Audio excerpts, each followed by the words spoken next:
Now, after much hesitation and apparent foot-dragging, Nigeria's Electoral Commission, INEC, has finally agreed to hand over to the opposition all the materials linked to last month's disputed presidential ballot.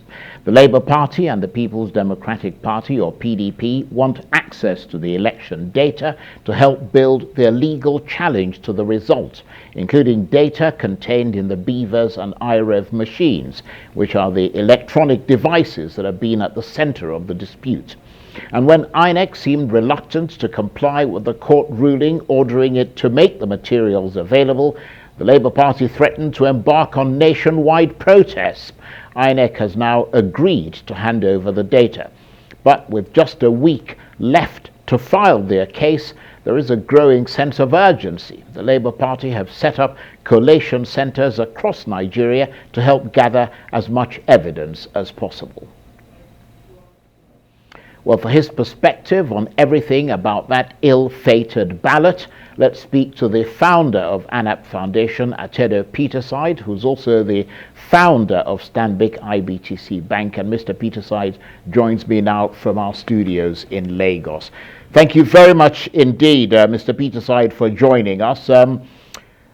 You've been almost sepulchrally silent since the presidential election just over a fortnight ago. This is the first time you're speaking publicly on television since that ballot. Why have you finally agreed to speak now? And thank you, Charles. You know, but by my nature, I find it difficult to speak about anything without doing my homework. So I needed time to do my homework, get information that's available in the public space from all over the country. Nigeria has 36 states. So now I believe I've done my homework, so I can speak a little. I am exceedingly eager to hear what your homework entails. But before we get to it, I mean, your political affiliation is a little bit murky. At one point, I believe you were a member of the Social Democratic Party, the SDP. Are you still in the SDP? Oh yes, I'm still a proud member of the SDP, so please don't get confused, Charles. Well, I'm glad we cleared that up, because of course you publicly endorsed Peter Obi on this program ahead of the presidential election. I mean, I wonder if you went out and actually voted for him on February the 25th. Oh yes, I said I was going to vote for Peter Obi, and I voted for Peter Obi. I was one of the luckier people. I came out on Saturday morning, the polling booth near my house in Victoria Island. I saw the crowd, the youth there. I joined them. They told me to go in front and vote, that I was an elder. I was accredited successfully by Beavers. I voted and left and put up a tweet that it took me all of 5 minutes to vote. And later on, I just came back to get the results, you know, at the end where they were counting. And in fact, I believe you have the result of my polling unit using Nigerian parlance. I'm among those who managed to deliver our own polling unit. We've called that Exhibit 1A, so we can see it on the screen right now. Tell us about that. I think there's always a little delay, so what you see in Abuja will probably show up here in Lagos a few seconds later. But I think the Exhibit 1A was the results from my polling unit. So even though I cannot see it, I have the results with me. I mean, my polling unit, the result was, there were only just under 100 voters. Labour Party had 51, APC had 26, PDP had 15, and APN 1, ZLP 1, and 3 votes were voided. So Labour Party won and got almost double the votes of APC, and that was in Victoria Island in Lagos. The polling unit is the one called Ozumba Mbadiwe, or polling unit number 240801031. So right. Later on, I checked the results. I mean, this is what we're supposed to do. When the results came out on INEC website, I went and checked the results, and that is Exhibit 1B. I saw the results sheet there. It was published. What INEC published for my polling unit was the exact same results that I saw on the day. So I don't have any problem with my polling unit. And if this was the experience all over the nation, I will be the first one to say there's nothing to discuss. Unfortunately, the evidence shows that I was one of the luckier ones in terms of being able to vote early, no voter suppression, no delayed start. The results that were published were the same as what we counted. And so everything was hunky-dory. Well, so if we go on... Right, go ahead. Go ahead. No, you go ahead. Well, I was going to say that, I mean, we're seeing all kinds of polling booth results now being uploaded or displayed on social media, I think uploaded on IREV as well. I mean, how satisfied are you with the presidential election results as declared by INEC? And if you're not satisfied, why not? I'm not satisfied because I saw too many irregularities. And please, all the information I'm using is in the public space. Information I'm using is available from INEC website in terms of the IREV and the result sheets versus what in some cases the parties and the polling agents are insisting is the result. And I will give a few examples. You know, if you show Exhibit 2A or something like that, and because it's not, and don't forget that there are whistleblowers. A polling agent might be 22 years old. If you bring out the wrong results, he starts screaming, begging everybody to come and look at what he has put up or what you have put up. So I don't know if you're able to show Exhibit 2A. All I'm seeing is on your program, I'm seeing myself. We can see it on air, so you can tell us about it. It's on air at the moment. Well, okay. You may not see it, but it's on air. If you can see it, yes. Okay. The Exhibit 2A shows you somebody from Rivers State. Just an example, I could have gone anywhere, but Rivers State is also my home state, so why not? So people there have my telephone number, they have my contact details, they have a right to scream and say, look, Oga, come and see what's going on here. So what do you see there?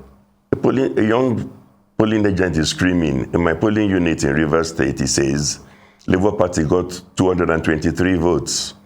APC got 8 votes.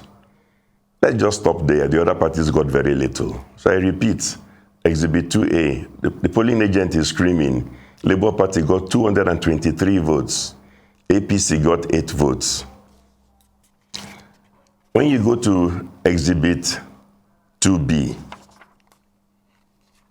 that is published by INEC on the IREV. Now, it's possible this polling agent is wrong, but the results are reversed in Rivers State, where he says Labour Party got 223. INEC has uploaded APC 223. Where he says APC got 8, INEC has uploaded for APC 223. Now let me explain something about Beavers. So some people don't know. The one important thing Beavers does is that all the votes must add up. So you must always make a minimum of 2 changes. If you make only 1 change, it will not add up, unless it was somebody that scored 0. And even then, if you change 0 to 0, only then will you have the same result. But you must make 2 changes. So this polling agent is screaming that they reversed the results. Labour Party is saying got 223. APC got 8. INEC is showing the exact opposite between those 2 parties. So the votes are balanced. And when you look at the image that INEC actually uploaded on IREV, you can see on the right-hand side where they put where they put the words. You can see that the words have been altered. Tipex has been used. Hey, I'm not an criminal investigator. I invite people to go and look at the same information themselves. This is polling unit number 32, 15, 07, 031. You can see that beside the APC, the figures in words have been bastardized. If you look at the one for Labour Party, in fact, they've tipexed both the figures and the words, and it's thoroughly bastardized. So on the face of it, I'm unable to dismiss what the polling agent was screaming, that something seems to have gone wrong here. Also, I should mention that because I've been involved in opinion polls and so on, you don't just look at 175,000 polling unit results. If you have been looking at election results since 2011, you know where the dead bodies are buried. So you know if from all the results, opinion polls and so on, the trends, whether Labour Party is supposed to do well in Rivers State or not, whether APC is supposed to do well or not, you can look at all the trends. So when you suddenly see people screaming that all that was done was that the two numbers were switched, APC's tiny votes given to Labour and Labour's Labour's huge votes given to APC. So the whole thing balances. So again, I'm just presenting information. I saw it on INEC. I looked at the information. It looked like it had been altered. So that's what I'm saying. So I'm answering your question, am I satisfied by that? Of course I'm not satisfied. I would like more investigation. We can look at Exhibit 3A. Right. Well, let's look at Exhibit 3A, because we need more information. I mean, you can't, there may be anomalies in one or two sort of polling booths, but we need to see more. So let's see Exhibit 3A then. Yes. Yeah, Exhibit 3A is going to Bauchi. Because I'm going around the country, just a few examples to show you why some of us are not happy. Exhibit 3A, you see a polling unit results in Bauchi. Forget about all the things INEC announced telling you that Labour Party scored almost nothing. In Bauchi, we're not a player at all. This polling unit result, again, the agent was on social media screaming that in my polling booth, Labour Party got 199 votes. The polling unit is known in Bauchi, it's on the exhibit. APC got 78, PDP got 95, and so on. Then the same little agent is screaming that somehow, when what he saw on Channels TV or something, so in one polling unit, Labour Party gets 199 units, but that by the time they aggregated the results for all the wards, the whole LGA, that the figure that he now saw for Labour Party, he claims, was 185. So which means that the result declared, according to him, for the whole of an LGA is less than what Labour Party scored in its own polling unit alone. Again, I'm just throwing these things out because they're available on social media. These are people who have put it out, and I've gone to INEC to go and check the result of the polling units and seen that, yes, indeed, Labour Party got 199 votes there. It was the highest in the polling unit. So the guy is not lying. If he made other mistakes, it's not from this polling unit results as uploaded by INEC. So we can go to Exhibit 4. Again, I'm just going around to different parts of the country because this information is available everywhere. When you go to Exhibit 4, that's the polling unit result in Imo State. Again, it's from INEC website, please. Right. I don't invent data. It was downloaded there, and I give the polling unit number. You can go and see it, unless they changed it 5 minutes ago. That's the result they announced. It's polling unit number 1624060002. What is unique and different about this result that INEC uploaded? If you look at it, Exhibit 4, you'll notice one thing. It was not signed by any single party polling agent. The earlier ones I showed you, in Rivers and Bauchi, you see each party signed beside the figure. In Rivers State, the complaint was that after they signed, somebody seemed to have altered the results. In this one from Imo, not a single political party signed. So what is the result? Only signed by an INEC official and put on an INEC website. And what does the result show? APC got 600 votes, Labour Party 4, PDP 16 is not initialed by any political party. It's possible INEC can explain that probably the original results sheet got lost or disappeared, so it was their own official called Mbakwe that filled this out all by himself. So he by himself filled out something, total number of votes 620, APC gets 600, Labour Party 4, PDP 16, no political party signed. Again, there are polling agents in in those same areas screaming. Right. Well, let's just move murder quickly because I want to be able to talk to you before we run out of time. There's another exhibit 5. Just tell us about that. What's in it? Exhibit 5, that's Lagos. Yeah. Right. Exhibit 5 is from Lagos. Again, you can see 2 images side by side. One on the right-hand side is from a polling agent saying this is the result on the day. It has no alterations, no serious alterations. The one on the left is what INEC posted. Massive alterations. And you can see that the result has totally changed. So somebody is lying. Either the polling agent is right, what he's showing you on the right, or INEC is saying for whatever reason, after that clean copy, they've made adjustments all over the place, and it's the same end result. Votes that went to Labour Party have shrunk or disappeared. Conversely, we know who the beneficiary is because it was balanced at the end of the day. So this is the trend that is worrisome.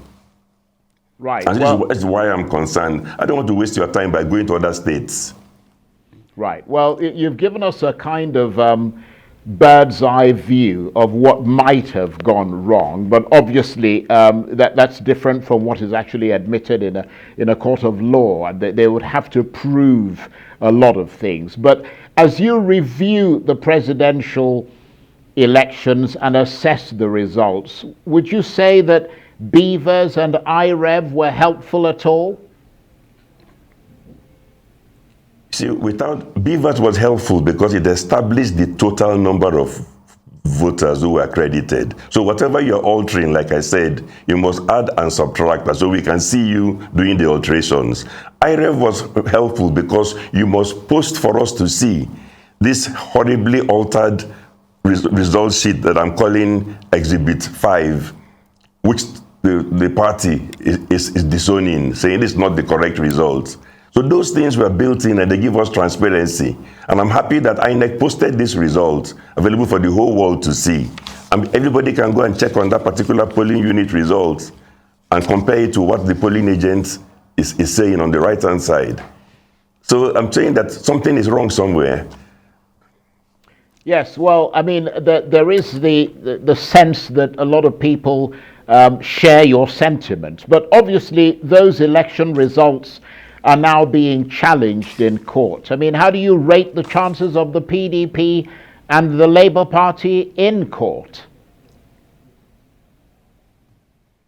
You know, I'm not a judge, but I only talk about the evidence that I myself spent time scanning through result sheets. But you see, there's a pattern, and that's the one that's disturbing. All the examples I showed you were votes of Labour Party transferred to APC on the face of it, PDP votes left untouched. Now, it's about magnitude overall. How was this done in a huge scale all over the place? And let's be careful, this is an election with a low turnout. If the sum total of such incidences, which I have examples of and I've shown some live, if the sum total was, let's say, 1.5 million votes only, or 1.5 million votes total that were transferred from Labour to APC. Go back and look at the INEC declared results. They said APC had 8.8 million votes. If you deduct 1.5 million, it's down to 7.3. If you add 1.5 million to Labour, the 6.09 jumps to 7.6. So the point I'm making is that what the courts have to do is to look at these incidents carefully and see whether is there a pattern that shows that in the aggregate, something like 1 million, 1.5 million votes or even more were modified like this from result sheet tampering Unfortunately, people had time to tamper with the result sheets. The last time I checked, INEC has not even finished uploading presidential elections results on the IRF. They had like 94%. I don't understand why it takes 10 days or 7 days to post a result sheet. What are you altering that it takes, we need 5 days or 4 days to post it there? Well, Mr. Peterside, you talked earlier, or you explained earlier, about doing your homework first, which is what you were doing before you then decided to come on air. But beyond that, is there a reason why you've decided to bring out all these exhibits at this point and at this time? Yes, because there's another election coming on Saturday, and we cannot or we should not repeat this nonsense. Okay, the last time they said there was a problem with communication. Can we please on Saturday finish counting and immediately upload the results so we can all see it, instead of holding it back for 1, 2, 3, 4, 5, 6, 7 days and then bringing out altered result sheets, and then we start arguing over this is falsified, that's not falsified. And also it's important for everybody in INEC to know the examples I've given. Everybody can trace it now. You know which INEC official signed the result sheet that no party agent signed. If people really falsified, it's a criminal offense. We're talking about forgery and fraud. So they should not go scot-free. And please, it's possible even that the candidate is not involved. But fraud is fraud. It doesn't matter whether if your agent carried out fraud, even you, the candidate, should say, I reject this. That's a very good point. And I'm going to ask you what your reaction is to those who argue that in the Nigerian context, irregularities at elections are a fairly normal practice, but what really is the scale of the irregularities and what impact they might have on the outcome is the issue here. Yes, okay, let's look at the scale. I've shown you single polling unit in Imo, 600 votes, I'm doubting. I've shown you Rivers, single polling unit, 200 and something votes, and in Lagos the same. Let's even imagine that the average was only 10 votes per polling unit nationwide. 175,000 polling units times 10 is 1.75 million votes. So if it was 1.7, if it was only an average of 10 fake votes that were transferred from left to right, it changes the result, because add 1.75 million to Labour, deduct 1.75 million from APC, immediately Labour has the highest number of votes. So it's not true that the magnitude of what you're looking for is something humongous. If it's an average of only 10 votes on average per polling unit, it changes the whole result. This election was a 3-horse race. It's even possible that PDP, after you make those adjustments, got the highest number of votes. I don't know. What I'm saying is that I don't know, and I see results that are a blind man can tell that the sheets were tampered with. It probably explains why PDP and Labour Party walked out. Now, please, everybody should go and do the homework. Go and look at the result sheets. They're available. So I mean, what sort of accountability should there be for what you believe happened during those elections? I mean, do you agree with those who say that in view of everything, from the failure of IREV and Beavers to all the other issues that clearly marred that presidential election, the chairman of INEC should resign? You'll be surprised. I don't think so.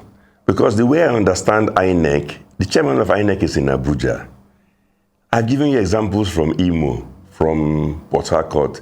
If there was fraud carried out in Port Harcourt in Rivers State, and the state rec from INEC brings those results to Abuja and insists these are the correct results, to an extent, the INEC chairman's hands are tied, because he was not even there. The parties are saying this is falsified. The INEC official in charge is saying, no, everything is okay.